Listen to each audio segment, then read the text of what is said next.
बच्चों, आज हम लोग पाठ 6 बकरी 2 गांव खा गई हास्य कथा पढ़ेंगे। हास्य कथा मीन्स हंसी से भरी कहानी का अध्ययन करेंगे।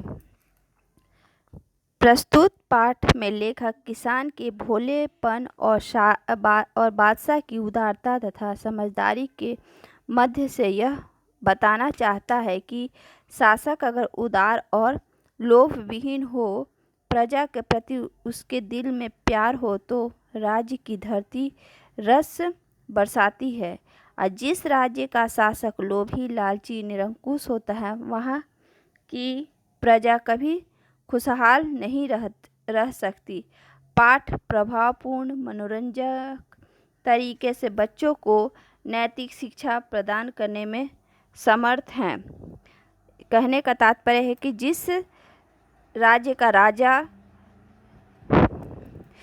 उदार और लोभी नहीं होता, लालची नहीं होता, वहाँ की प्रजा खुशहाल रहती है। और जिस राज्य के राजा लोभी, लालची होता है, दोषी होता है, वहाँ की प्रजा खुशहाल नहीं रहती है। इसी को इस पाठ के माध्यम से हम पढ़ेंगे, जानेंगे। हाय बकरी 2 गांव खा गई। एक आदमी आगरा की सड़कों पर रोता चिल्लाता घूम रहा था। लोग आश्चर्य में थे कि भला बकरी गांव कैसे खा सकती है। एक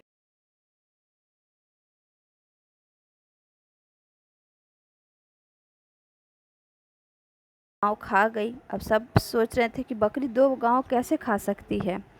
आखिर यह खबर बादशाह अकबर तक पहुंची। बादशाह ने उसे दरबार में बुलाया। उस आदमी को उन्होंने देखते ही पहचान लिया और यह अंत में यह खबर बादशाह अकबर के पास पहुंची और उसे अपने राज्य दरबार में बुलाया और उसे देखते ही वह बादशाह पहचान गया उसे। बादशाह को याद आया कि वे कुछ समय पहले आगरा के पास किसी गांव में गए थे। वे बहुत थक गए थे। यह आदमी उन्हें वहां गन्ने के एक खेत में मिला था। उन्होंने उससे कहा था, भाई थोड़ा गन्ने का रस पिला सकते हो? हाँ हाँ, आप बैठिए, मैं अभी लाया। अकबर एक पेड़ की छाया में बैठ गए और वह किसान खेत में गया, एक गन्ना तोड़ा और एक बड़े लोटे में रस निकाल कर ले आया। अकबर ने गन्ने का रस पिया तो बहुत खुश हुआ। अकबर वहीं आगरा के किसी पास के गांव में गया था और उस किसान ने उसे अपने खेत के गन्ने का रस पिलाया और वो रस पीकर अकबर बहुत खुश हुआ। अरे वाह, ऐसा रस तो हमने पहले कभी नहीं पिया जी, और यह सिर्फ एक ही गन्ने का है। और उसने कहा कि इतना अच्छा, इतना मीठा गन्ना मैंने आज तक नहीं पिया है। तो वो भी किसान भी खुश होकर कहा कि यह एक ही गन्ने का इतना सारा रस है, एक लोटा। क्या एक गन्ने में इतना सारा रस? अकबर को आश्चर्य हुआ और उसको बहुत आश्चर्य हुआ, हैरानी हुई कि एक गन्ने से इतना सारा रस हो गया। मैं बिल्कुल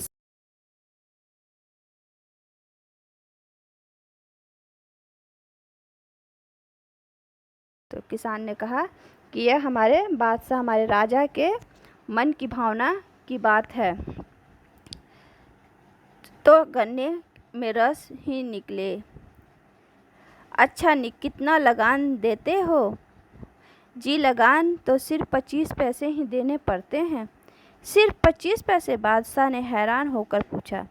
फिर वे सोचने लगे कि ऐसे रस वाले गन्ने के खेत पर तो काफ़ी रुपए लगाना चाहिए। ठीक है, आगरा पहुंचते ही उसका लगान बढ़ा देगा। अब बादशाह के नियत में खोट आ गई, उसके में लालच बढ़ गई। उसने सोचा कि आगरा जाते ही इस ऐसे गन्ने रस देने वाली गन्ने के खेत में अच्छी खासी लगान लगा दूंगा, बढ़ा दूंगा। कुछ देर इधर उधर की बातें करने के बाद अकबर ने कहा, अच्छा भाई, चलने से पहले ज़रा एक लोटा रस और पिला दो। किसान लोटा लेकर चला गया। उसने एक गन्ना तोड़ा, लेकिन इस बार लोटा न भरा। फिर एक के बाद एक 3-4 गन्ने तोड़े और उनका रस निकाला, फिर भी लोटा न भरा।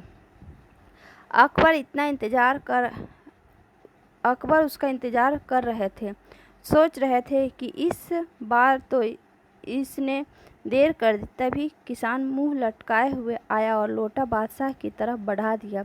लोटे में थोड़ा सा ही रस था। अब अकबर बहुत उसका प्रतीक्षा कर रहे थे। इंतजार मीन्स प्रतीक्षा करने लगा। सोच रहा था कि इस बार उसने बहुत देर कर दी। तभी किसान उदास होकर मुंह लटकाए हुए लोटा राजा बादशाह की ओर बढ़ा दिया। इतना थोड़ा सा रस था। अरे क्या बात है।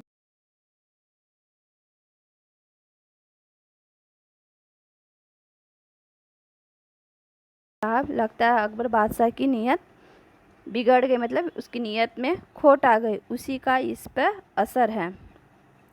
अकबर को लगा जैसे कि किसी ने उसे आसमान से जमीन पर पटक दिया हो। इसका आशय है कि अकबर को किसान ने हकीकत से परिचित करा दिया। बादशाह को किसान ने नियति का पाठ पढ़ाकर उसे सच्चाई से रूबरू कराया। बादशाह को लगा जैसे वह आसमान से सीधे जमीन पर आ गया। आदमी की नीयत में फ़र्क आने से क्या पेड़ पौधे पर भी असर पड़ता है। उन्हें लगा जैसे वह मामूली किसान एक बादशाह को इंसानियत का पाठ पढ़ा दिया। जहाँ नियति अच्छी है वहाँ बरकत होता है, भंडार भरा रहता है। लालच और छोटापन आदमी को कभी सुखी नहीं बनाते।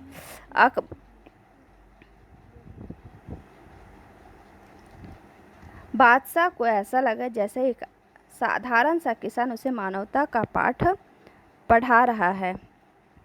अकबर ने कहा, भाई तुम जानते हो मैं कौन हूँ? किसान संशय पूर्वक बादशाह की ओर देखने लगा, मतलब शक की निगाहों से उसे देखने लगा। मैं बादशाह अकबर हूँ। बच्चों, आज यहीं तक करेंगे। अगले पाठ का अध्ययन अगली कक्षा में करेंगे। धन्यवाद।